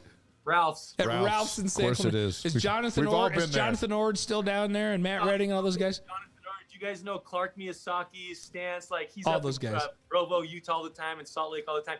It's inevitable that you will see somebody from the ward when you walk in there at 10 o'clock at night. We know all those guys down there, of course. We got Days Market up here, which everyone makes a run for. Yeah. Captain Crunch will get it done. And sometimes if I start, I might eat the whole box. But anyhow, favorite BYU moment that isn't a pass to Johnny Harling? Oh. Yeah, you see, we came with the curveball there. Yeah, not so easy. No, that was a good one. My You had favorite others. You had- moment. Man, you know what? Okay. Gosh, this is kind of tough. I mean, I have one that's like a funny one because I threw a ball and it hit the referee and it bounced up in the air and I saw it and I went and grabbed it and I ran for a couple yards and the announcer said, John Beck completes the pass to John Beck. And I remember I was on the field kind of like laughing, like, because you hear the You announcer's hear the voice PA, on yeah. and like I would always hear them be like, pass complete to Todd Watkins, Curtis Brown for another Cougar first down. And all of a sudden it's like pass complete John to John. That's sweet. Oh man, that I don't know. I don't know if I have like a specific like really like awesome one, but like man, I was always happy for my teammates. Like I have a lot of memories of like when Curtis Brown broke it and broke the rushing record. Yes. Like those type plays, or like this is gonna sound funny, but like when certain players did things in practice that we had worked on, and all of a sudden I saw it happen in a game. Like I was so grateful for them because I knew how much we had worked on it. So I don't know. I mean, that's a really tough one. But in terms of what funny moment that I will always remember. It was the first thing that came to your head, which I love that that's the first one that came to your head outside of the Beck to Harling. It's just so random. It's just so random. Yep. All right. And the last one, the favorite advice that you've ever gotten from your wife, Barbara. Ooh. Yeah. Favorite advice from Barb. We're bringing it right down to Yeah. Valentine's. It's Valentine's Day. We 2023. got to finish with this one. That's a new one we just threw in there for Valentine's. And get Barbara a hug for me, by the way, when you see her. I mean, look, this is not going to be advice, but she one time gave a talk at state conference. I got released from the Redskins while we were on our 10-year anniversary, and it sucked. We didn't have service on our phones, and so I was checking the weather actually to see if it was going to continue raining. I had scheduled this surprise trip, flew my parents out from Arizona, picked her up and said, you got a half hour to get ready. We're going someplace warm, bring a swimsuit. And we went to the Bahamas, tried to celebrate 10 years. It turned into a tropical storm. They shut down all the activities on the island. We're stuck in our room. We're trying to check the weather. I'm like, I wonder what's going on in the draft. I knew they were going to draft RG3. I click on NFL.com and it says Redskins release Beck on the top, big bold on NFL.com. You man. found out what? Just looking for the weather, and oh my gosh. On a and I honeymoon was like, or on oh an my gosh. I was anniversary that's stormed out, and then you get that? Yeah, and I was like, Barb, I'm not on the Redskins anymore. And we just sat there looking at each other at dinner that night. I mean, it was rough. I went out of the hotel trying to get service. All of a sudden, I get all these messages on my phone. Mike Shanahan is like, call me. You know, I want to talk to you. Anyway, it was just all of that. But on our way home, she gets a message from the stake president. I want you to speak at stake conference. Oh my. And she was just like, what is going on? That was the last straw. She used our experience of finding out about my job, trying to have a trip, being in a tropical storm. And she made a statement that I will always remember. And she said, you know, sometimes you wonder why, when it's supposed to be sunny, is there storms? Like, why, when it's supposed to be everything you dreamed of, is there this rain and storms that ruin everything? Because that Redskins experience, you know, I talked earlier in the show about how things sometimes align. Yeah. Like, and sometimes it goes bad and sometimes it goes great. That was a moment in my life when it seemed like all these things were aligning. Coaches saying, John, we saw what happened in Miami. We've been watching you. When I was going to get another job, I was going to go get you. Boom. Immediately, here's a guy I'd always dreamed for playing for. And all of a sudden he wants me and this is going to be great.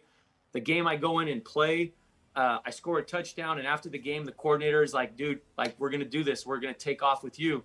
All these things look like it was going to go good, and then all of a sudden it just crumbles. And, you know, we had that experience. We had the thing in the Bahamas. Like, all these things had happened to us. Like, wait a second. Why did it seem like the stars were aligning? And I remember sitting in Barb didn't tell me her talk that day. She wrote it herself. I was sitting with the boys, and I just remember her being very emotional. And I can still hear her voice say, why, when it's supposed to be sunny, does it rain and storm? And that has forever just lived in me of like, that's life. It's going to happen to my boys. It's going to happen in their families. It's going to happen to their children. We all have moments in life where we have done everything we possibly can within our power, given it every ounce of effort possible to succeed, and things just don't work out. And it hurts bad. But in the end, when we turn the direction we need to turn and lean on who we need to lean on, it all works out and all things are okay, and we learn from it and we grow. It does all work out, and Harleen is still open. Yes. Gonna get that in somewhere, huh? Yeah. What a first class. We're so glad to have you on our show tonight, and to walk through memory lane. And are you coming up to some home games? You know, I want to. Every year I get that schedule and I'm like, oh man, this would be so cool to come to this game. The hard part is my kids play Pop Warner football, and the older your kids get here in California, the later the games are. So my older son that I coach on the team, and all of our games are like 5 o'clock at night, 7 o'clock at night. But I do have that Oklahoma game circled because our season should be over. Yep, that's It's November. a Saturday night game in Provo, and I do kind of have that one. Like, my boys love coming up to the game. So if it can work out, I want to be there for that one. Hey, on games where you can come up, and that would be a great one, we'll make sure to have you as a guest on game day on BYU TV and celebrate the moment with one of the greats in BYU history. I'm writing them in for the Oklahoma game. We're writing We're in. all going to be there for that. So. I'm down. I right, always John. joke around with Spencer and Jeremy and all those guys, like, dude, I'm game if you guys can fit me in. Like, let's have some fun. They the don't only have. one we can't fit in is Dennis. We can't ever fit him. Those But two guys. we have Dennis on this show. They just can't fit him in on their show. Spencer and You know, Jared. Dennis is from me now. Oh, is that Is right? that right? Yeah. Yeah, they always give him a but. They actually have him on the show, but they have this running gag like, well, hey, we're sorry Dennis didn't have time for you today. Hey, look, Spencer and Jerem have they got a lot to say, but they don't have near the poll that we have. That's so right. We're All right, booking Oklahoma.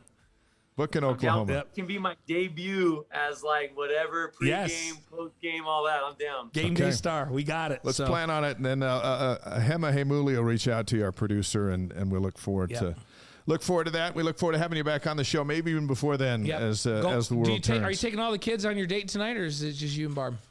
Actually, I'm leaving right now to go to football practice. Oh, football practice. Valentine's It's Day. all right. There's no date night tonight. It's Okay. just grilling some stuff at the house. Make it up later then. Let her know that's not on us. Okay. That decision was your decision. Hey, give Barb a hug for us, And she doesn't like going out on Valentine's. She doesn't like all the people going out. She's like, I just want to be with the kids. Let's grill at the house and enjoy each other, just being with their family. See, John, also one of his great accomplishments, he married a sensible woman. Yeah. Right. Yeah, nice job. Good move on that. Good move on that. That's probably your greatest accomplishment now that I think about it. So. Have fun at practice, and thanks for being with us tonight. And when you talk to your folks, give them my love.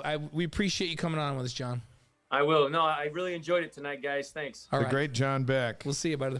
And we'll see him with the Oklahoma game day on BYU TV on November 18th. Amen. We will look forward to that. And, man, it's so good to have – we have so many cool guests on this show who have done so many things on the football field or the basketball court or wherever that are connected to BYU, which is, really the only requirement to get on Wise Guys is have some kind of BYU connection. And boy, does he have one! Oh man, and he's sending us quarterbacks. So Keaton Slovis is here, I think, largely because of John Beck, and Ryder Burton is on the squad, who reminds me a lot of John Beck, honestly. He's worked with John, and I think he's going to be a great one. And those guys are, a result of John Beck. His hand's still in it, still in the program. He worked with Jaron Hall. He worked with Zach Wilson. He's still having a major impact on this program. What I love is we told him we'd try to keep the interview, top of the hour-ish. Yeah. But he kept having things to say. I know, and we're like, which well, is great. Here's who we're not cutting off, John Beck. Nope, he can stay with us as long as he wants. And so look, in our few minutes tonight, let's quickly go over what's going on campus. And we won't go through all of it because there's a lot. But but this is a big basketball week for the men. They're coming off a loss to Gonzaga, which they had an opportunity to beat them. The Pepperdine game, they got smacked around, which was disappointed. Makes you wonder if they can get it right for Vegas. Can they get it right? They can be in every game because they play defense. And what they haven't done well, they haven't been able to finish games. Like they don't. Look at that Gonzaga game. That's a perfect microcosm of the season. Swather makes two threes. And who's the other guy that made the three from the court? Like they have guys that make, like their shooting percentage down the stretch was lights out. They're a great team, and they know who's going to shoot it, and they think they're going to make it. Yeah. And BYU had open looks and hit bricks and missed free throws. Yeah, guys that hope they'll make it versus guys that are like, I'm open, I'm here, I'm shooting it. You know what? The game's on the line. Let me take the shot because I'll knock this thing down. So Thursday, Santa Clara is here, 9 Eastern, 7 Mountain on the CBS Sports Network and BYU Radio. Broncos beat them at home. So Thursday's game's going to be interesting. And then Saturday night, another big one on the road at St. Mary's. Right. And this BYU, who knows? They could win both of these games this week. They absolutely could go into St. Mary's. People are like, are you crazy? No, I'm not crazy. They're in those games. It just seems to me that at some point somebody's going to make a shot down the stretch and they'll actually win one of those games. They got to get a win. They really need to beat Santa Clara to have any kind of shot of getting out of the first two rounds. Right. And showing up and playing on Saturday. The women have a similar challenge. Thursday, they're at Santa Clara. Saturday, they're at San Francisco. And they are one game out of third place. Remember, the top 4 teams avoid those first 2 rounds. But they've got some tough ones. They have Gonzaga and Portland still ahead in the final 2 weeks. So this next week's going to shape a lot of what we're going to see in Vegas. Men's and women's. And we should comment that Lauren Gustin is still just going off. She should be a candidate for Player of the Year. Yeah, she's having one of the best seasons we've ever seen on the women's side. So Saturday against LMU, she had 21 points and 17 boards. She's the first player, men's or women's, to have 400 points and 400 rebounds in a season. And remember, that teams are trying to box her out. Sometimes they have 2 players trying to box her out. Yeah, I mean, it's crazy. So she needs 8 points to reach 1,000 for her career. So she should get that Thursday. Only Tina Gunn Robinson has that. And then she had a career-high 30 against Pepperdine last Thursday. But don't think she wasn't bored, and she still had 16 boards. She still had 16 boards. Yeah, that was a tough loss. They missed the layup at the buzzer in overtime. So very important week for basketball, both the men and the women. Yeah. Men's volleyball, they're up to number 7 in the poll, and they play at number 1 UCLA on Friday and Saturday night. We went to volleyball Saturday night. Brenda and I did. Sat in the front row right behind the servers. It was awesome. Thanks to Bruce Nilsson for taking Brenda and I. And we got to visit with some of the players and with Sean after the game. It was really awesome. That if you haven't been to a men's volleyball game in the Smith Fieldhouse, you haven't lived. No, I'm telling you, it is one of the great environments in college sports. period. We had a phenomenal time. Friday night, Brendan and I went and supported the gymnastics team. We went to the gymnastics meet. That's right. You had a BYU weekend. They lost to Southern Utah. Southern Utah's ranked, by the way, in gymnastics. Yeah. But we went to that. That was a great environment in Marriott Center. And then Saturday night, Brendan and I went and attended the volleyball game. So we had a great BYU weekend this last weekend. Gymnastics next is Friday night. They're at Boise State. Softball's 2-2. Got out of Mexico at 500. They're playing at Arizona State on Thursday night. That's at 8 Eastern, and you can see it on the Pac-12 network. Right. Men's golf playing the John A. Burns Intercollegiate in Hawaii. That starts on Thursday. Women's golf had a nice day today. Yeah, at the Lincoln Invitational, Rancho Santa Fe, California. Top 10 finish. Right. 9th place, Alicia May Mateo earned a 6th place finish. And remember, we talked about the tournament they were in this last week where they finished 4th. So they have back-to-back pretty solid tournaments. This one's a bigger tournament with more teams. We're going to have Kerry Roberts back on Wise Guys with us April 4th ahead of the BYU Intercollegiate at Riverside Country Club to preview that tournament. That'll be fun. As long as we get the snow to melt. We always love having Kerry come on with us. Baseball season opener is Friday night, 7 Eastern. On BYU Radio, they're at Louisiana Tech. So despite our cold night tonight, baseball starts Friday. And then they play the Bulldogs again twice on Saturday and on Monday, all on BYU Radio. Couple of notes. February 14th in history. 1859, Oregon is admitted to the Union. This next one I thought was intriguing. Yeah, 1889. The first train loaded with oranges leaves Los Angeles for the East Coast. How important of a train ride was that? Here's the thing I didn't really know. And this isn't like like across the board 100%, but the oranges we eat come from California. The oranges that we get juice from come from Florida. Isn't it interesting that Florida grows juicing oranges? And so oranges, do people send oranges from California to Florida for people to eat? I don't know. Well, can you imagine not having an orange until the first train full of oranges left California? Isn't that crazy? So anyhow, that's 1889. That's nuts. 1903 on this day, President Roosevelt signs a bill creating the Department of Commerce and Labor. In 1912, Arizona is admitted into the Union. What's the best thing about Arizona? Mexican food. All right. No. What is the best thing about Arizona? I don't know. It's warm in the winter. I don't know either. Yeah. Except for John Beck and Max Hall and a bunch of former Cougars. They've sent a lot of great BYU players up from the great state of Arizona. It's a great high school football state. 1930. I bet you've never been asked that question before. What's the best thing about Arizona? What's the best thing about Arizona? 1931, the original Dracula movies released. What? Freaked everyone out. 1966. Wilt Chamberlain breaks the NBA scoring record with 20,884 points. And then Kareem broke Chamberlain's record in 84. And then last week, LeBron broke Kareem's record with 38,390 points. So Wilt didn't play long enough. If Wilt played as long as LeBron, it would be untouchable, by the way. One would think. But LeBron almost got it by 18,000 points. Whitney Houston releases her debut album in 1985. The Greatest Love of All. Yeah. My favorite song from that album. So... 1992, Wayne's World premieres in U.S. theaters. Wayne's World, excellent party. Couple of birthdays on February 14th. Jack Benny, 1894. That's hard to believe, 1894. Yeah. 1913, Woody Hayes. Do you still remember when he punched the player running down the sideline? College football was about Woody Hayes and Bo Schembechler. Yeah, it was. And their great rivalry. Never knew what they were going to do. And the guy's running down past him. He grabbed him and punched him right in the face. It was an opponent, too. Yep. And by the way, so Woody Hayes, great, Ohio football. My dad played college football in Ohio at Bowling Green. And their line coach for one of the years, young up and coming, was Bo Schembechler.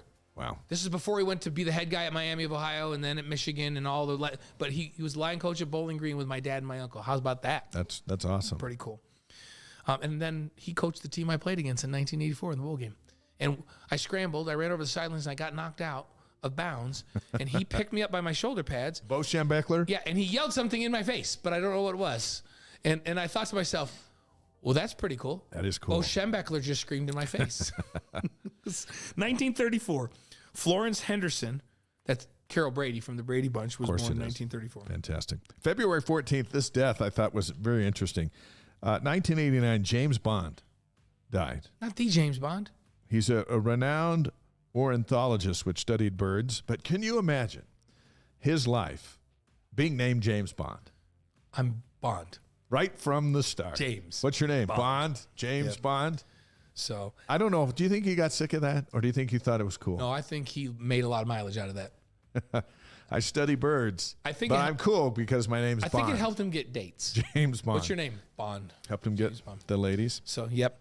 Our inspirational quote of the week for Valentine's Day is from the great William Shakespeare. So, I was just quoting Shakespeare last night, actually.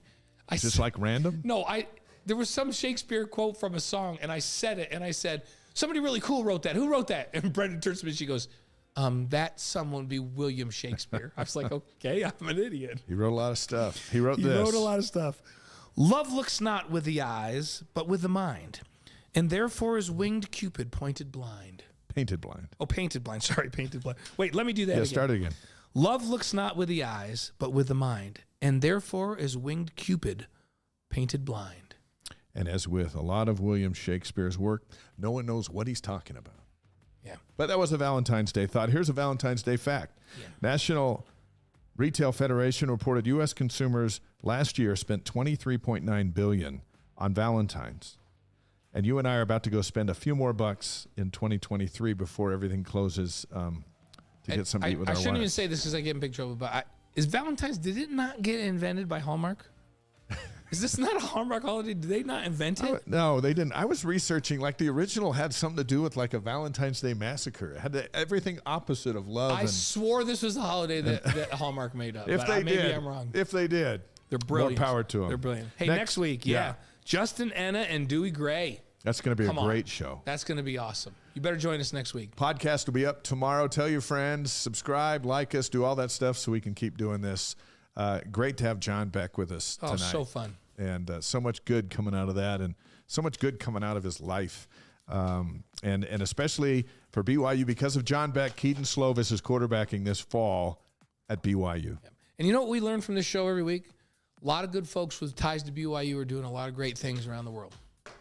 The world's our campus, They're making right? the world a better place. The world is our campus. We're so grateful to have John on with us today. For Blaine Fowler, I'm Dave McCann and our crew. Have a wonderful what's left of Valentine's Day, and we'll see you next week for more Wise Guys right here. Facebook, YouTube, Twitch, and ysguys.com. See you next week.